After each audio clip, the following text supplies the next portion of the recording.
Hey, what's good, good people? It's your boy CJ Randolph, and this is the Just a Messenger podcast. And I got a special guest today.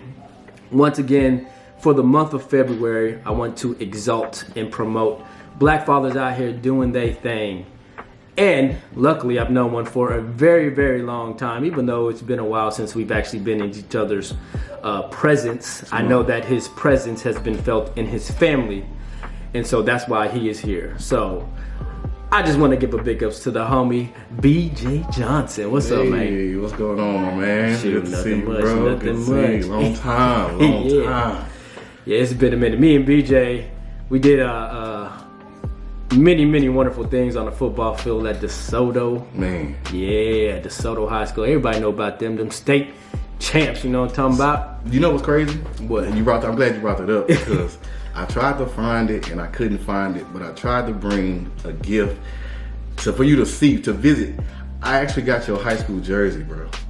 What? Yeah, number 26, right? Yeah. Yeah, I got it's a practice jersey.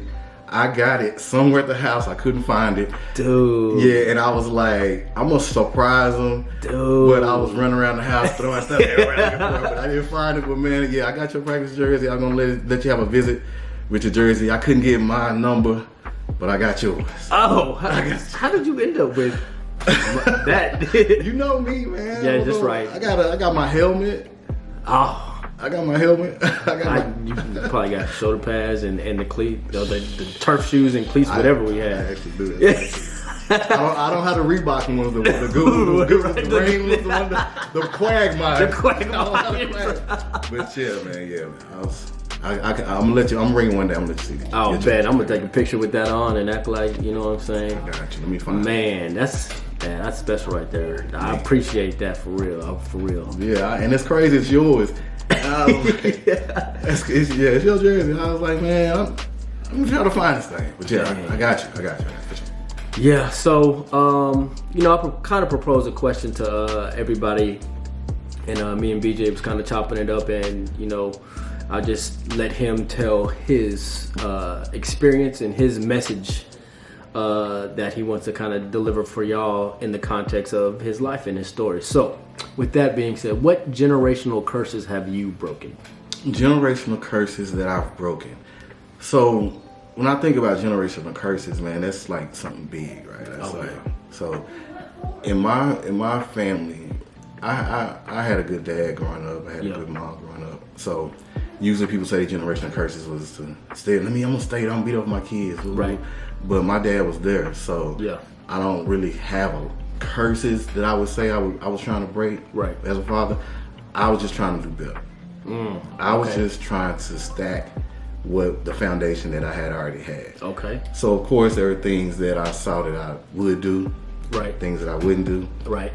So as a kid, I was just like, okay, I'm gonna take that, and I'm gonna make sure we do that. Yeah. And other things where I was like, okay, I'm gonna change that. I'm not gonna do that. So as far as change, as far as curses, it would be more than changing some of the things that I didn't see that I was like supporting on, those things that I didn't like. So not necessarily curses. I don't whip my kids. Okay. I got whippings growing up. You probably got some whippings growing up. Yes. I got beaten sometimes. I mean, but I probably deserved them. 3 boys. I got 2 older brothers. Right. I'm blaming on them. They got into a lot of stuff. So they got whoopings growing up, but I ain't with my kids. They'll say that they got whoopings. I don't know. Me and my wife look at each other like, huh? What? But I didn't think that corporal punishment or beating my kids was gonna do anything because I didn't think it did anything for me. Ooh. Okay, so I think right there is a great example of something to change, right? We're also talking about changing to the narrative, right? Changing the narrative of the optics. Right. But also changing the narrative is changing your narrative. Right. And I think from experiences and different stories that I've heard and experienced, I think the whipping part was borderline beating and abuse, right? And I think that was a curse, especially what it seemed like in the black community. That this was deemed supposed to happen, and this would make you stronger, and that like that. But it seems like what you said in your perspective, you got spankings, but it didn't do anything. It didn't make you change your behavior. Is that correct? Nah, it didn't make me change my behavior because my behavior didn't change.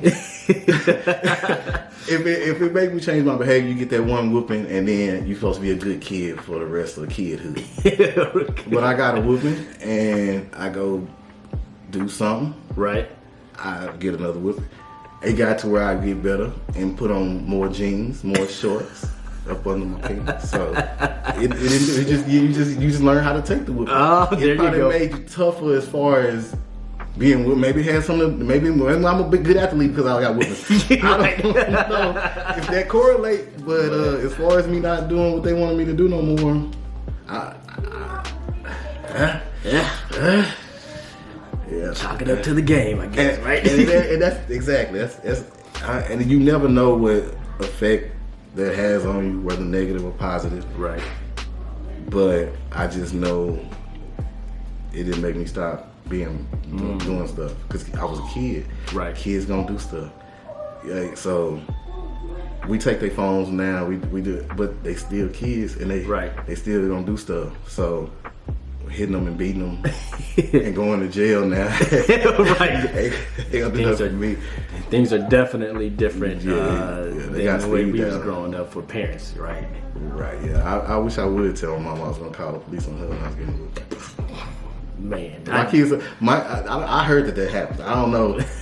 I heard the kids do that. They got the power now to call 911. I don't know nothing about that. I don't either.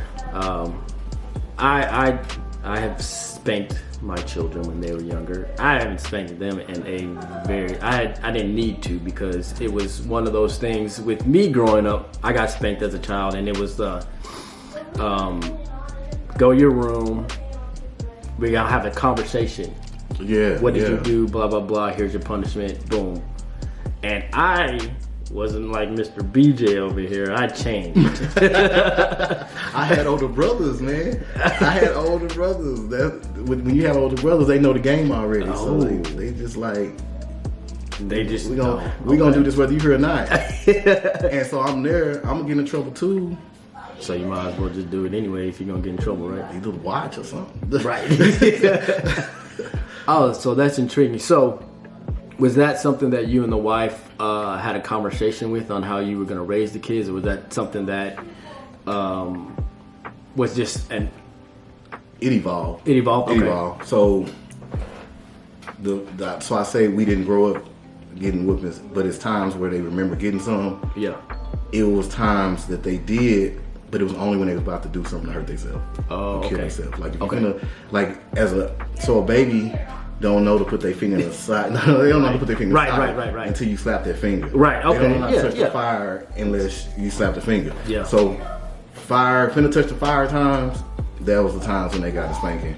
Right. And so that's probably the few times when they were little. Yeah. So they probably thought, oh man, I got whoopings all the time. It was when you was touching the fire. About to touch the fire. You want this whipping better than what you about to do. Right. This gonna be, it's gonna hurt for a second, but you're not gonna have no permanent scars from this like you would if you would have ran in the street and got hit by that car. Man. Because yes. People drive worse. Like we used to play in the street. Oh yeah. We used to go out in the street. We used to play in the street, and somebody yell out a car, you get out the way.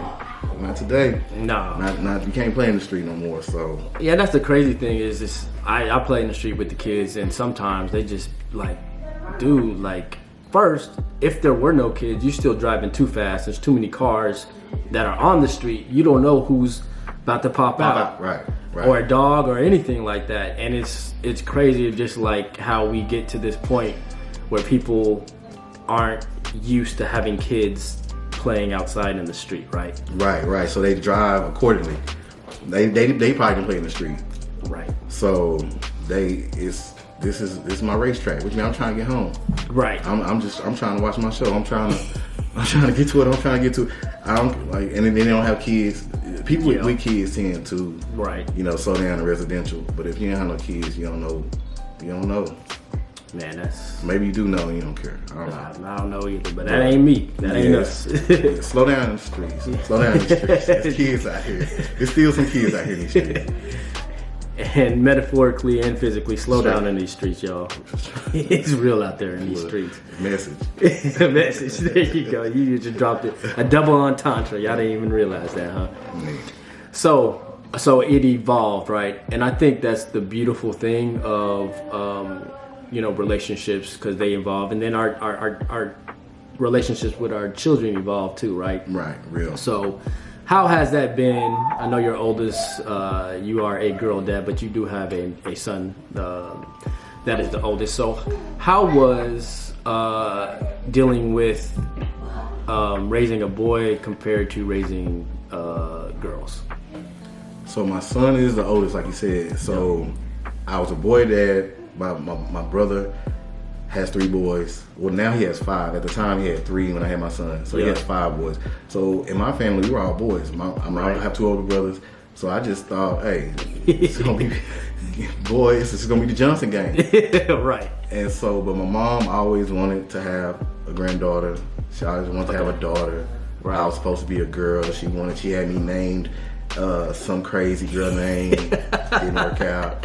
So I felt bad, and I was like, man, I gotta give my mom a girl. Man. Right. Like, this is crazy. She's surrounded by like 10 boys at this point. Mm-hmm. So yeah, my son was my oldest, and had him. We was like homies. He be with me everywhere. Yeah. I was working from home. I had my own business at the time, so I was like, have him on my chest playing Tiger Woods golf at 1 in the morning. Yep. When he was a baby, he'd be on my chest, and then in the morning we wake up, he's still there on my chest. Right. And so yeah, so I was like real involved with my kids. So it was great when he was little and I was young. So I kind of just learned on the fly. Right. But then my daughter came along 2 years later, got my mama a girl, and it seemed like I got a little more serious about the dad thing at that point. Oh, okay. My son, we out kicking it. You know what I mean? We boys. Yeah. But then my girl came along. It's like, oh snap! Like, I'm really a parent now.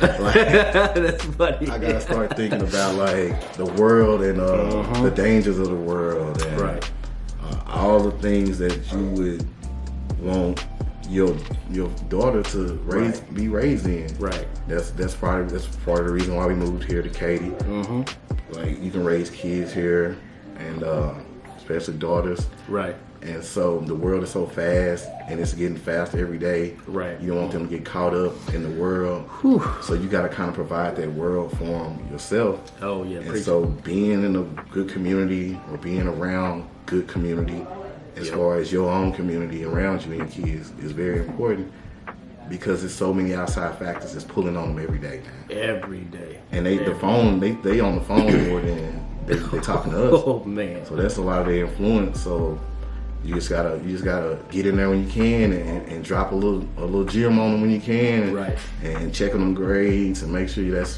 first and foremost. Is, education is important. Oh yeah. And knowing God, knowing Jesus is important. And so if you have that in your backbone, it helps deter some of the stuff that the world is pulling on. Because my kids pray. They know, you know what I mean? They lead prayer. We get in the car if we go out of town. Who want to pray? Oh, okay. We gonna take turns. Who's gonna pray on the way back? So if you got that foundation, knowing God, knowing Jesus, I think that helps with them not going to listening to the gorillas or whatever the world, because it's getting bad, man. It's getting real bad, and it's getting harder and harder to raise kids in this world, man. Yes. So I feel bad for the young parents who have to fight against this every day. My kids getting older; they about to be out the school. All 3 of them, they 12, 16, and 18. One of my sons is in college, so it's just getting worse, man. So yeah, I feel for the young parents, man. They really need this kind of stuff to look at and reference, man, and be like, you know what I mean?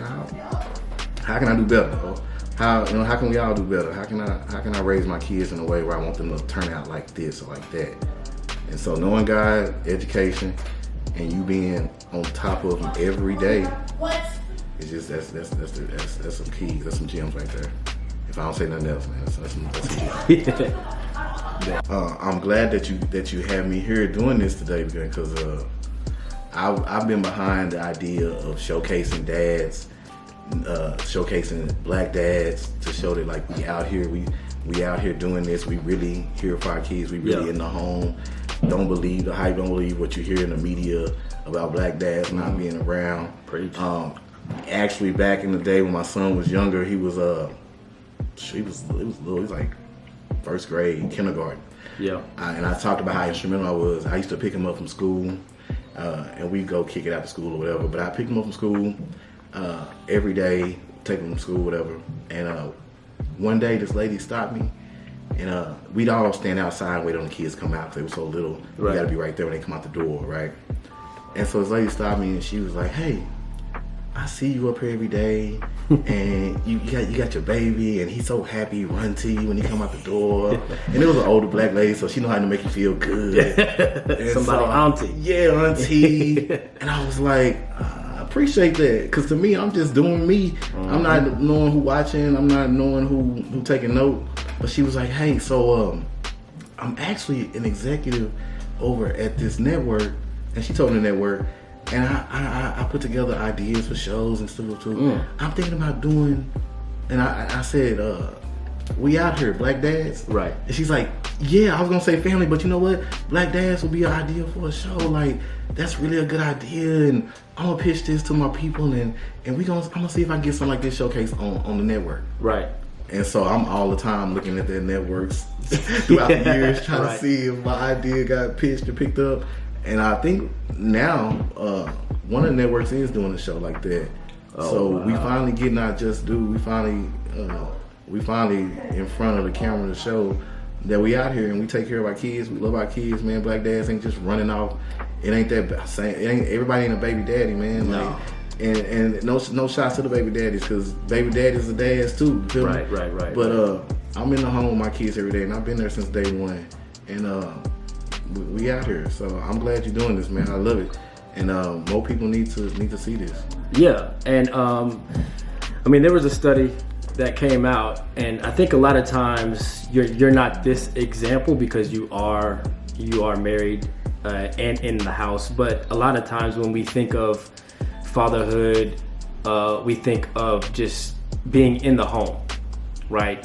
So therefore, we don't necessarily pay attention to, are they involved? Right.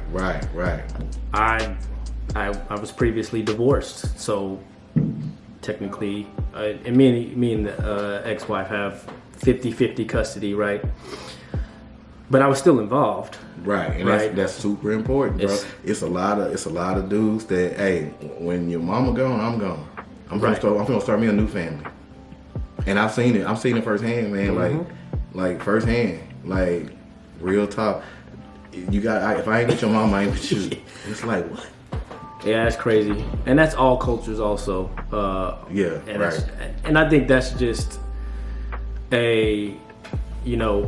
we men and women were created differently. So the nurturing aspect of mothers and ladies is something that I won't have the capacity to really fully know in depth, just like they won't have the capacity to fully know in depth what it is for us to be a man and to be a father. And that's the beautiful thing of both parents being involved, because they get the holistic aspect of it. Man, yin yang. Yeah, man, that's so that was well, he in college right now, so that was 16 years ago. And I wish I would stayed in contact with the lady, man, because she was real cool. I mean, she didn't have to do that. She didn't have to, you know what I mean, give me my props on that. But and it also goes to show that you never know who watching. Ooh. You never know who watching, man. You never know who out here just taking notes. You never know who looking up to you. I have neighbors who kind of pull me to the side and be like, "Hey, man, like what y'all I like what y'all got going." Like my neighbor across the street. Quick story. He gone now. Blake. Shout out to Blake. He moved, but I wish Blake moved back. So we mulch in the spring, right? Okay. Yeah. So he got the truck. He go up to the place, fill up the truck with the mulch, and he dumped the mulch in his yard. He'll do his yard, and we go half on everything. He pick it up though, which I love, because he got the truck. He got the truck. He got the truck. And then we dump it in my yard, and he dump it in my driveway, or he'd be like, "Hey, let's do your half in the driveway." Put it. So we get it out the truck and put it in my driveway, and I just got this big pile of mulch, man. And I'm not finna tackle this by myself. I got a son, right? Mm-hmm. I got a son, so I got my son out there, and we do things as a family. So my wife get out there, and my daughter come out there, and Blake looking like, man, like, child, like, he done most all day. See, it took him about 6 hours to get his stuff done, front backyard. Right. But we in that thing and out that thing in an hour, man.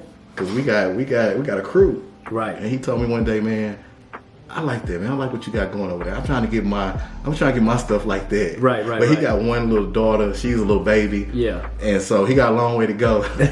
Right. But you just never know who's watching, man. You never know who just like peeping and being like, you know what? Yeah, I'm on my stuff like that. Yeah. Oh man, that's and she gave you the recognition. He gave you the recognition, but I love the fact that you don't need the recognition. Nah, that's just you. Nah, it's just me, man. We just out there mulching, bro. We just out there trying to make the yard look decent for the spring. That's all we trying to do. And we played football. I played football for a long time. Yep. I took a lot of hits. So daddy back ain't what it used to be. So them knees ain't the same. Hey, Johnson crew assemble.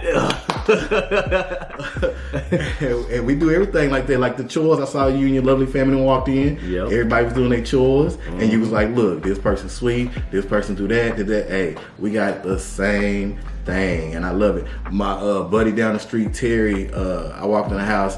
His kids were doing the dishes together. Shout out to Terry. That his kids are doing dishes together, and I was like, I've never seen your kids do the dishes, bro. Yeah. This is crazy. This is what's up. Your kids do the dishes. He was like, no, they don't. That's their first time doing dishes. Hey, you gotta start somewhere, right? Yeah, you gotta start somewhere. He was like, they teenagers too. Like they in high school and everything. He was like, what? How y'all do it? And I was like, what you mean? Like, who do the dishes? And I was like, well, my son was the dishwasher for a few years. Right. And, my daughter do the floors. My other daughter do the counters. But I said he graduated. He gone to college now, so he gone, and my daughter got a promotion. He graduated. Yeah, he graduated. Literally, he graduated. And he graduated. What we say in football? Next man up. Next man up. And my daughter's now the dishwasher. Right. My youngest daughter now the counter and the floors. Cause she 12. So look, you at that age now. Right. You get 2 chores. Right. Look, you get 2 chores. When I was a kid, I used to love to vacuum the floor when I was like 8, 7 years old, man. Vacuum the floor was my thing. Yes. And I don't know, but then my youngest daughter, it was her thing. When she started out, she loved the vacuum. And then when she found out it was a chore, she oh, the mindset. Yeah, the mindset. She loved it until she found out she had to do it every day, and it was her thing. Yeah. But now, yeah, like you said, everybody got a part. Everybody do their thing. You might have to remind them to do it. It might be 10, 11 o'clock when they do it. Right. But everybody got their part, man, and I love that. My boy's like, man, I like that. Yeah. My neighbor Terry, he was like, man, yeah. I think he was trying to have me tell that story in front of his kids, so they can kind of. Hey, B, how do y'all do it in your house? Right. And he was all loud with it too, and I'm like, man, your kids gonna hate me, man. Your kids gonna be like, man, why you bring B over here? Right. Yeah, the funny thing is, when we first implemented this chore thing, we gave them 2 weeks because we wanted them to do it in excellence. Right. Get used to it. Get used to doing things in excellence. Right. Do it every single day, even though vacuum the upstairs, even though no one's been in the upstairs. Right. It's just a habit. So that when you do it in excellence, you get it done faster. You don't have to go back and forth because I'll wake you up. So we didn't wake them up. They did it, and then we were like, "There's a spot here, here, and here." I don't see it. You see it. Now go do it. Right. And then if they didn't do it again, do it again. And I was like, "Yeah, listen, I'm going to annoy the mess out of y'all. That's fine. That's my job." I told her what, I'll be the bad guy. That's fine with me. There you go, right? Dad. Listen, talking about dad, man. Dad. If you dadding, you gonna dad, dog. and that's gonna translate. Cause I actually got a story. That's crazy that you brought that. Cause my daughter told you she was the counter wiper, right? Right. My middle daughter, my middle kid, my middle child. She was the counter wiper. She got her first job year before last. Guess what her first job was doing? keep in front of the restaurant, wipe down and clean while she did the cashier. You ain't got a customer, wipe down the counters. Guess she told me she got home on first day. Thank you, Dad, for having me do chores. It taught me how to do my job better. And yeah, I almost passed out. What? Thank you, Dad, for having me do chores all them years. It helped me out doing work. So when we out here dadding, man, it's gonna pay off in the end to do it, like you said, with excellence, because you never know where you don't know how it's gonna translate. You don't know how it's gonna translate, man. I was taken aback. My son, the dish boy, first job, guess what he was doing? Dishes and busting. And the boy made bank. He bought his own car.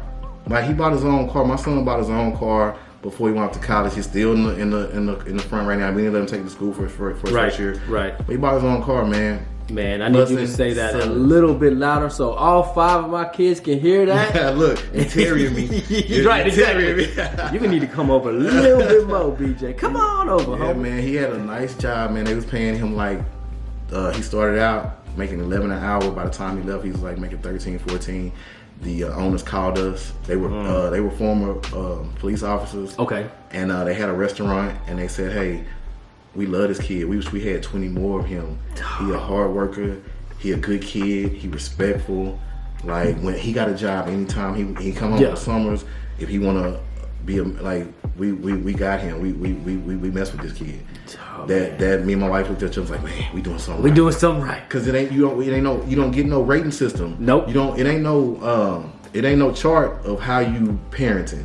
So you don't get no grade on how to parent. So it's those little times when somebody walk up to you who you don't know, ain't got no skin in the game, and say, hey, you winning. You parenting this thing. You doing something right. Well, you don't get a grade, but you do get receipts.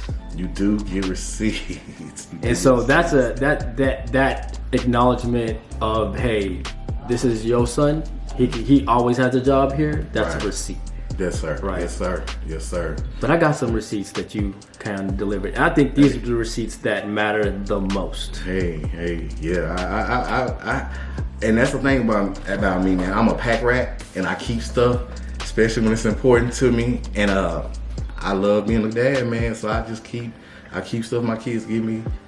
Every once in a while, I pull it out, read it, make sure I'm doing stuff right. Hey, I got a shelf of all my kids' stuff. There you go. All right, so here's some receipts from the ones that matter the most as a father is the kids. Yes, sir. For all the times I left it unsaid, thank you. Thank you for guiding, teaching, and mentoring me to this point in my life. I wouldn't be the man that I am without you. I'm gonna miss seeing you every day and being able to bother you whenever I please. I'ma also miss having an in-house barber. Most importantly, I miss having you right there for me whenever I need help. I'll miss you. That's what's up, man. That's my oldest. That's my son, man. That's his last year in the house. That was last Father's Day, I think. Oh, we got another one. Okay. I love you so much. I love you not only when you drive me places, pay for my hair, and cook us meals. I love your comfort, your presence, your personality, and your humor. I know we butt heads a lot. I think it's because I got a lot of your argumentative nature. But I hope you know just how much I love you and appreciate you. Happy Father's Day. Argumentative side, and that's that middle child. So they just like you, and so yeah. Oh yeah. We include all the kids, you know what I'm saying? Well, you can't leave them out. You better not leave one out. I wanted to thank you for being an amazing father. You've been an amazing father for the past 11 years. I love you so much and hope you have a great Father's Day. Baby girl. But then, we got one that the major receipt. Oh man. Oh yeah. You are a phenomenal dad. I love you so much. These kids are so blessed to have you. Hey, and I only had to pay them like 10 grand for those. I got a deal. I got a 3-for-1, 4-for-1 deal, man. I just had to pay That's what's a little up. bit. I owe some cars to some people. So, with that being said, those are receipts. Those are the good receipts. That's the type of receipts that we're going to talk about here on the Just a Messenger podcast. But with this coming to a conclusion, what would be your message of the moment? My message of the moment, man, would just be stay prayed up, man. Just stay prayed up, because it's so much pulling on these kids, man. So much pulling on you as a parent, and you can't do it alone. You cannot do this by yourself. You'll go crazy. So you got to have a foundation, man. And what better foundation than Jesus? Amen and amen. So as we vibe out to this message moment's music, just remember that this is the Just the Messenger podcast, where we are just trying to put out the message of love, hope, joy, and peace to this world, that we are trying to change the world with one message at a time. Until next time, Selah.